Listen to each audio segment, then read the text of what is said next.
मुक्त जल की वह शीतल बाढ़, जगत की ज्वाला करती शांत। मुक्ति जल की वह शीतल बाढ़। देखिए, बाढ़ कहाँ आता है? जल में। यहाँ जल का तात्पर्य है उपदेश, ज्ञान, ज्ञान का प्रचार। ज्ञान का इतने लेवल पे प्रचार होना शुरू हो जाए, उपदेशों का प्रचार इतना ज़्यादा होना शुरू हो जाए कि लगने लगे कि ज्ञान की बाढ़ आ गई। तो मुक्ति जल, वह जल जो लोगों की आत्माओं को मुक्त कर देता है भव सागर से, लोगों को मुक्त कर देता है बंधनों से। उस मुक्ति जल की शीतल बाढ़ इसी वरुणा की शांत कछार से प्रारंभ हुई। वह शीतल बाढ़ यानी कि ज्ञान की बाढ़ जो दुनिया में लोगों के अंदर मुक्ति लाती है, भव सागर से मुक्ति। जगत की ज्वाला करती शांत। जगत के अंदर, जगत जो है वो ज्वलंत है, ये संसार ज्वलंत है, यहाँ पर बड़ी पीड़ा है, बड़ी नकारात्मकता है, यहाँ दुश्चिंताएं हैं, ठीक है ना।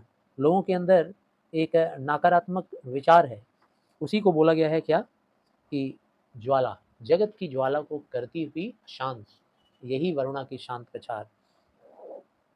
जगत की ज्वाला को किसने शांत किया? जगत की ज्वाला को शांत किया मुक्ति जल की बाढ़ ने, और वो मुक्ति जल की बाढ़ यहीं से शुरू हुई। तिमिर का हरने को दुख भार। तिमिर का, तिमिर यानी अंधकार। अंधकार किस बात का सूचक है? ये प्रतीक है किस बात का? अज्ञानता का। अंधकार किस बात का प्रतीक है? यह प्रतीक है पाप का, दुश्चिंताओं का, इन चीजों का सूचक होता है तिमिर, अंधकार। तिमिर को का हरने, तिमिर को हरने यानी अंधकार को हर लेने, मनुष्य की नकारात्मकता, उसके दुखों को, उनकी परेशानियों को, दुश्चिंताओं को हरने। तेज अमिताभ अलौकिक कांत। भाई अंधकार किससे दूर होता है? अमिताभ से, या फिर कांत से यानी कि प्रकाश से। अंधकार को मारता है कौन? प्रकाश। अज्ञानता को मारता है कौन? ज्ञान।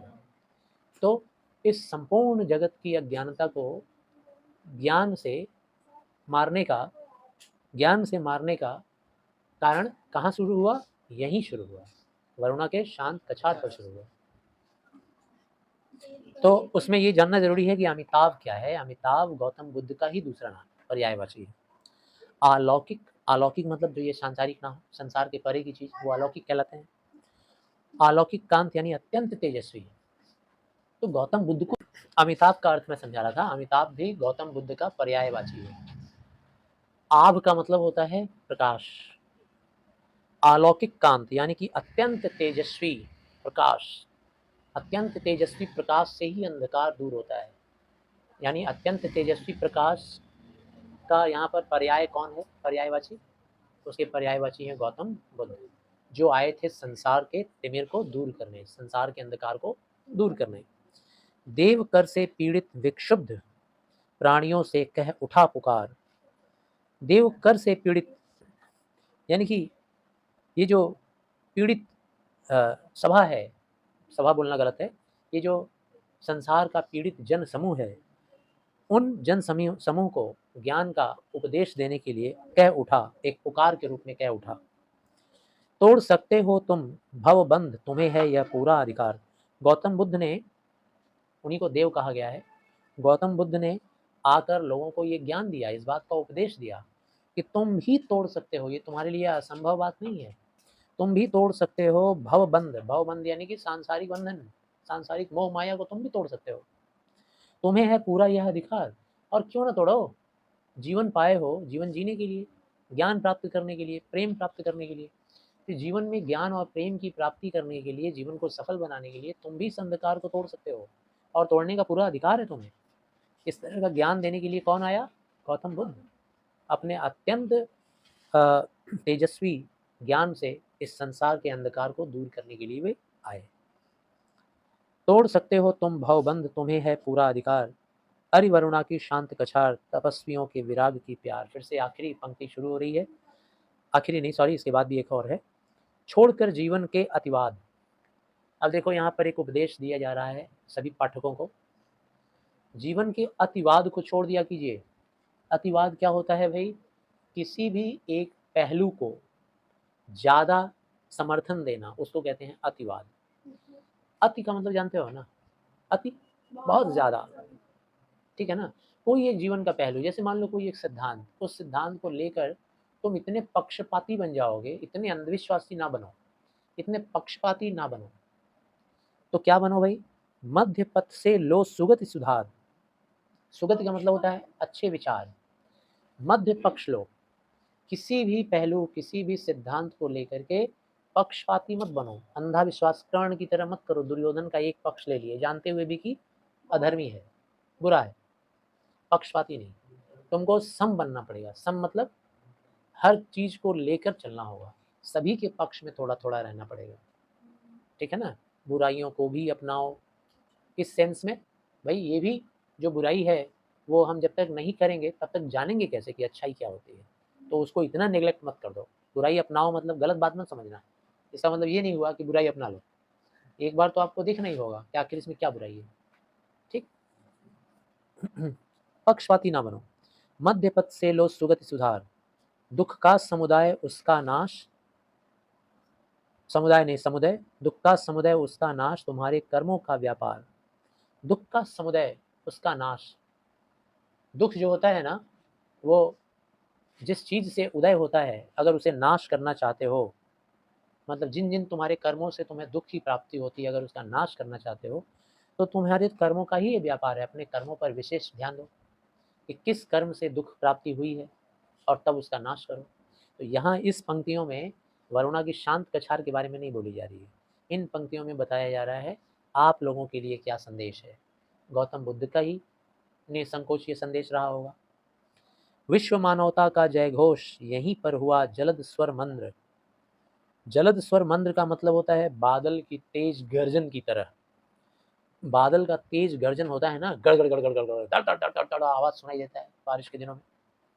तो जैसे बादल का गर्जन होता है, कितना प्रभावशाली लगता है, डरावना लगता है, उसी तरह से जय घोष शुरू हुआ यहीं से, वरुणा के शांत कछार से। विश्व विश्व मानवता का जय घोष, यानी पूरे विश्व के मानव का भला हो, मानवतावादी संस्कार में जियो, मानवतावादी धर्म को अपनाओ। पूरे विश्व के समूचे मानव एक हैं, उनका कल्याण होना चाहिए। इस तरह के मानवतावादी विचार का जय घोष यहीं से हुआ, जलद स्वर मंद्र के जैसे, यानी कि गड़गड़ाते बादलों के जैसे। मिला था वह पावन आदेश, आज भी है साक्षी रविचंद्र। मिला था वह पावन आदेश, यानी कि संपूर्ण मानव जाति का कल्याण हो, ऐसा आदेश समूचे विश्व को मिला। मान लो कि एक अनदेखी शक्ति के द्वारा जय घोष हो रहा है ना, तो जय घोष में मान लो, कल्पना करो कि एक अनदेखी शक्ति आकर के ये जय घोष का मतलब परिचय करवा रही है मनुष्य से कि अब आज के बाद मानवतावादी संस्कार में सबको जीना है और मानवतावादी धर्म अपनाना है। इसके साक्षी कौन कौन थे? रवि और चंद्र। रवि यानी सूरज और चंद्र यानी चंद्रमा। तो जय घोष का तुलना किया गया है बादलों के गर्जन से, और इसीलिए कहा गया है कि बादलों के गर्जन से चूंकि मानवतावादी का प्रचार हुआ, तो इसीलिए इसका साक्षी कौन था? बादलों में रहने वाले सूरज और चंद्र। हरिवरुणा की शांत कछार, तपस्वी के विराग की प्यार। और अब आखिरी पंक्ति, तुम्हारा वह अभिनंदन दिव्य और उस यश का विमल प्रचार, सकल वसुधा को दे संदेश, धन्य होता है बारंबार। तुम्हारा यानी वरुणा की शांत कछार, तुम्हारा अभिनंदन दिव्य, तुम्हारा वह दिव्य प्रणाम, तुम्हारी वह दिव्य त्याग और आहुति जो तुमने दिया है इस संसार को, उस यश का विमल प्रचार, और तुम्हारे उस त्याग और बलिदान, तुमने जो इतने ऋषि मुनियों, तपस्वियों और ज्ञानियों को अपने यहाँ शरण दिया, तुम्हारा उस यश का विमल प्रचार। यश यानी क्या बोलेंगे? नाम, कीर्ति, प्रसिद्धि। तुम्हारे यश का विमल प्रचार यानी निर्मल प्रचार जो हुआ है, तुम्हारे कीर्ति का, तुम्हारे कारनामों का जो प्रचार हुआ है, वरुणा की शांत कछार, सकल वसुधा को दे संदेश, इस पूरे समूचे वसुधा को तुमने संदेश दिया है, पूरी धरती को तुमने संदेश दिया है, और इसीलिए धन्य होता है बारंबार। इसीलिए तुम धन्य हो, वरुणा की शांत कछार, तुम धन्य हो। बारंबार तुम धन्य हो। धन्य होने का मतलब बार बार तुम्हें धन्यवाद। धन्यवाद वरुणा की शांत कछार। आज कितनी शताब्दियों बाद उठी ध्वंसों में वह झंकार, प्रतिध्वनि जिसकी सुने दिवंगत, विश्ववाणी के बने विहार। आज कितनी शताब्दियों के बाद, न जाने कितनी शताब्दियों से तुम्हारे यहाँ ये संस्कार चल रहा है, ज्ञान का आदान प्रदान, चर्चाएं, धर्म की चर्चाएं, वाद विवाद, धरती को स्वर्ग बनाने वाला उज्जवल व्यापार, न जाने कितनी शताब्दियों से चल रहा है। आज फिर कितनी शताब्दियों के बाद उठी ध्वंसों में वह झंकार, फिर से आज वो झंकार उठ खड़ी हुई है। फिर से एक बार इस वरुणा की शांत कछार से झंकार सुनाई दे रहा है, झंझनाहट की आवाज़, झंकार यानी कि उद्घोष फिर से ज़रूरत है। यानी आज हमारा जो भारतवर्ष है, आज के भारतवर्ष में, समकालीन भारतवर्ष में लोगों के अंदर ज्ञान, धर्म का विकास होना बहुत ज़रूरी है। प्रतिध्वनि जिसकी सुने दिंगत, दिंगत अलग है, दिवंगत अलग है। दिंगत का मतलब क्या होता है? क्षितिज, जहाँ धरती और आकाश आकर के मिलते हैं उसको क्षितिज बोलते हैं, दिंगत। प्रतिध्वनि जिसकी सुने, प्रतिध्वनि मतलब जिसको इंग्लिश में हम लोग कहते हैं इको। तो तुम्हारे उस जयघोष का, तुम्हारे उस झंकार का ध्वनि सुनाई दे रहा है दूर, उस कहाँ सुनाई दे रहा है? उस दूर क्षितिज पर सुनाई दे रहा है, विश्ववाणी के बने विहार। और आज तुम्हारी ये वाणी विश्ववाणी बन गई है, जो पूरे संसार में घूम रही है और तुम्हारा प्रचार कर रही है, तुम्हारा प्रसार कर रही है। तो आशा करता हूँ चाहे जिस रूप में भी, जैसे भी, समझ में आया होगा। धन्यवाद।